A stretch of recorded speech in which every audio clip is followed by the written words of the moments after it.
Now it's my sincere honor and my privilege to present our speaker for the hour.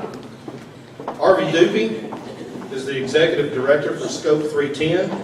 It's a nonprofit organization over in the Shoals area whose mission it is to serve individuals with intellectual and developmental disabilities. Additionally, he's an adjunct instructor for Heritage Christian University over in Florence, where he utilizes his firsthand experience in teaching vocational ministry and missions. He holds both a Master in Arts and Leadership from Southern Christian University and a Master of Science in Theology from Sandridge University. And his Bachelor of Science in Business Administration was acquired right here at Athens State back in 1987. He and his wife Debbie are the parents of two adult daughters, Jenna and Anna. And Arvy and his wife are members of Florence Boulevard Church of Christ, which happens to be my home congregation. So without further ado, it's my distinct pleasure to introduce my good friend, Arvy Dupuy.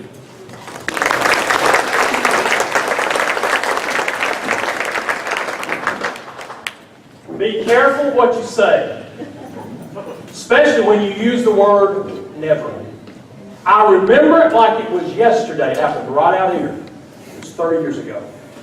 Even Townsend and I were walking across campus, headed back to Saunders Hall to our dorm room. Somebody came up to us and said, "Hey, are you going into student union? Someone's speaking." They brought an alumni back to speak. He made a fortune in penny stocks. And we said, "Nah, we're not going there to listen to that."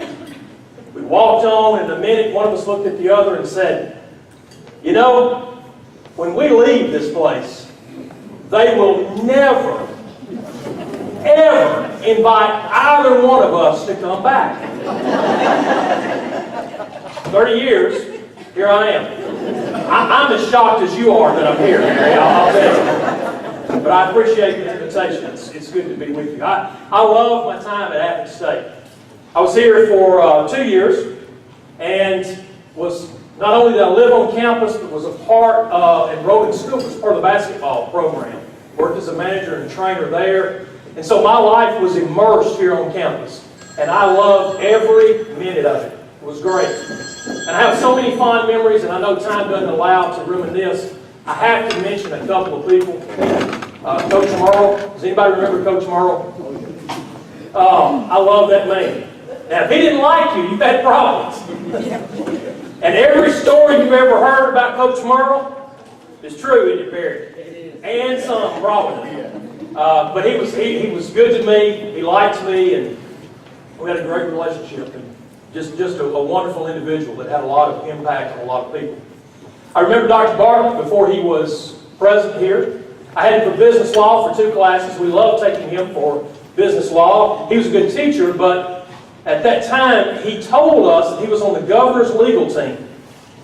And the governor seemed to have a lot of legal problems because it was like almost every other class, he or someone he sent would come in and say, "Dr. Bartlett has been called to Montgomery on urgent legal business. There will be no class today." So it was great. But we did learn a lot. We did. We learned a lot in there, so it was good. I wrote Mom Anderson. Does anybody remember her? Yep. She was a dorm mother here for 4 decades. Our group got here, and 3 months into our group being here, she announced her retirement. So I don't know what that says about us, but anyway. And so many more good people. Really, that's the legacy of Athens State.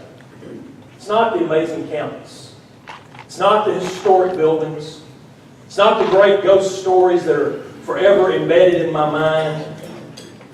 It's the people. The countless number of students that have come on this campus and that have been taken, as your president said, from where they were to where they needed to be. And so the legacy of this school is all the people, not who just came here as students, but the people who helped them on that journey, who poured into their lives so that they could live lives that were impactful in small ways and big ways all around the world. It's been said that there are 3 levels of living: survival, success, and significance. None of us in this room live on the level of survival. There are people all around the world who do. And what they're worried about today is, will they eat today? Will they have access to clean water?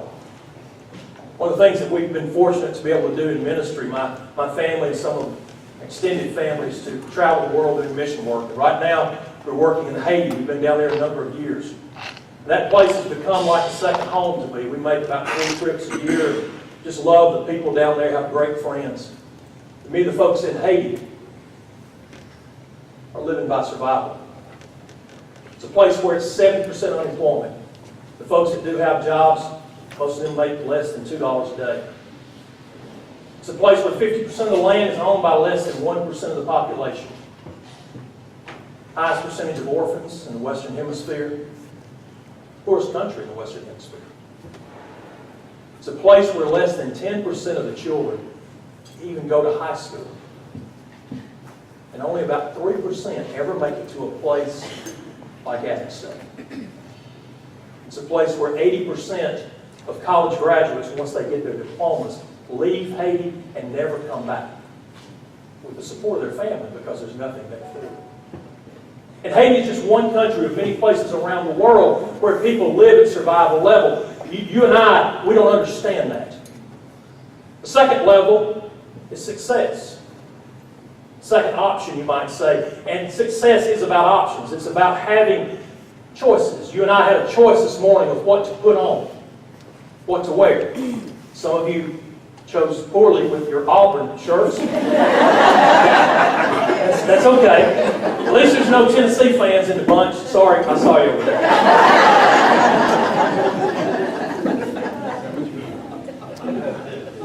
We have choices. When we go home tonight, we'll have a choice about what we're going to eat.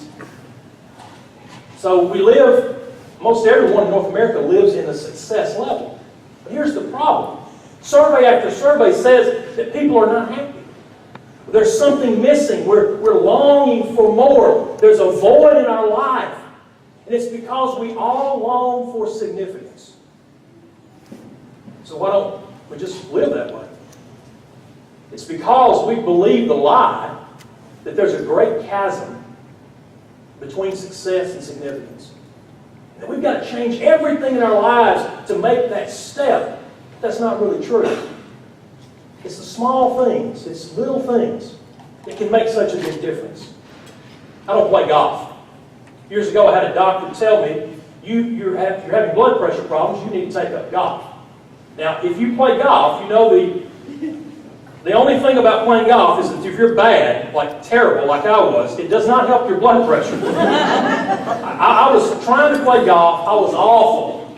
I go back to the doctor, and the doctor says, "What are you doing?" I said, "I'm playing golf. You told me to play golf. I'm playing golf." He said, "Stop. Don't do that." So I don't play golf. But my friends that do tell me that the great golf coaches, when they're working on someone's swing, they don't make them change everything at once. They start with one thing. And they tweak it just a little bit, just a small adjustment here, just a minor change there. And it makes all the difference in the world. See, there's something that I want you to understand today. And that is that really you are already living at the level of significance, whether you realize it or not, because of the work that you do. Don't worry about being of value where you aren't. Be of value where you are. And where you are is important. It matters. How is it that students can come here and get a great education and get the support that they need and go out and do so many amazing things? It's because of all of you. Because you do those little things every day that really help other people live lives of significance. And that makes your life significant. Makes it matter. Makes it important. I'm not somebody who made a lot of money on penny stocks. I'm not Gary Reedus. I hope you know who Gary Reedus is, do you? Okay, right. Our most famous alumni. Yes. I'm just an ordinary guy. And I represent the thousands of students who have come here and will in the future come here, who don't go out and do extraordinary things that masses of people recognize, but who do small things in significant ways to the group of people that we influence. Steve mentioned my work. I have the honor and pleasure of working with people with intellectual and developmental disabilities. And you know, I'm nobody to anybody, but I'm somebody to those individuals. And when they see me, I matter to them. And you're a part of that. Because you helped me get from where I was to where I am today. And that story is duplicated over and over and over again, thousands of times. I know students can be frustrated. I get a taste of it with my adjunct work. I know. Sometimes you just want to kill them, don't you? But hang in there. Do the little things because it really does make a big difference. Who knows what small things become great things when they're done the right way. Anybody in here ever heard of North Platte, Nebraska? North Platte, Nebraska is a little bitty town. Not much of anything today, a few thousand people. So a railroad town. It has been for a long time. Not so much anymore. But decades ago, if you were traveling by train from East Coast to West Coast, you went through North Platte, Nebraska. If you were traveling west to east, you went through North Platte, Nebraska. Just the way it was. Christmas Day, December 25th, 1941. Now think for a minute. What had taken place earlier in that month, 1941? Pearl Harbor. So it's Christmas Day. We're at war. Word spreads through some of the women in town that there's a troop train coming through at 2 o'clock with Nebraska boys. The women talk and they decide that they've got some extra cakes and cookies and pies from their cooking for Christmas, and they're going to go down and meet that troop train. Give those boys a little taste of homemade food before they ship out. After all, they're going away to war, and who knows if they'll come back home. They go down, they take their homemade goodies, they meet the train. Train stops, they get up on the train, and they look around, and it's not Nebraska boys. It's Kansas boys. And one of the women said, I didn't interrupt my Christmas day to give cookies and pies to a bunch of Kansas boys. Well, what do we do? Women didn't know what to do. One lady said, well, I'm not taking my cookies home, and she decides to start handing hers out. The rest do the same. They give them all out. They get off the train is pulling off, and those young servicemen are eating those cookies and cakes, and they're smiling and waving. And the women are standing there at the edge of the train track. And they said, man, that's a good feeling. Yeah, that was great. You know, we ought to do that again.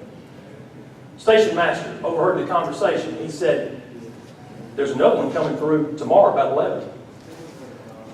The ladies looked at each other and said, let's meet. And they did. They met every troop train that came through North Platte, Nebraska from December the 25th, 1941 to April the 1st, 1946. 6 million servicemen and women came through North Platte, Nebraska. And because of those women and the extended network that they brought together, everyone that came through there was met with people. A homemade cake, piece of pie, a cookie. Maybe to sew on a button or to write a letter back home to a loved one. Maybe a quick haircut. Just somebody to listen to a young soldier who's scared and doesn't know where he's going. It's a good story, isn't it?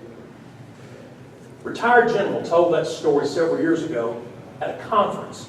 He spoke on Friday night, told the story on Friday night. He came back on Saturday morning to finish the conference, and a young girl, ran up to him, college age. She said, General, you remember that story that you told last night about North Platte, Nebraska? And he said, yeah. She said, well, my grandfather has Alzheimer's.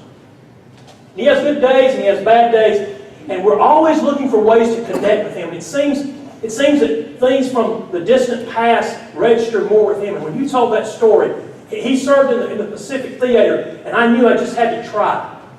So I went home last night and I called him. He was having a good day. He recognized my voice. I said, Grandpa, have you ever heard of North Platte, Nebraska? He said, oh yeah. Went through there twice. Coming and going. Then he got quiet. said, honey, I can't tell you the number of times that we'd be pinned down in a foxhole. Maybe the sun had gone down and fighting had stopped. We were waiting for the sun to come back up the next day and for some of us to die. And in the stillness of the night, someone would say, man, what I wouldn't give to be in North Platte, Nebraska right now. It's a good story. There's more. I've told that story a number of times, in a number of places. Last year, my wife and I were just south of St. Louis. She spoke on Saturday, I spoke on Sunday. As the event was wrapping up, it kind of sprung on me at the last minute. Now, you need to do something to kind of wrap up for the day. I thought, okay, I'll tell the North Platte, Nebraska story.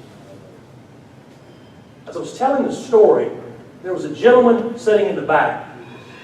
I met him earlier in the day. Quincy was his name, a retired colonel, World War II veteran. He served in the Pacific.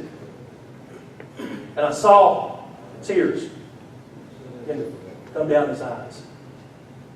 And so I took a chance. I said, Quincy, you ever heard of North Platte, Nebraska? He said, yeah. Went through there twice, coming and going.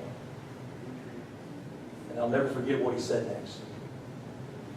He said, the cookies were lemon, and I can still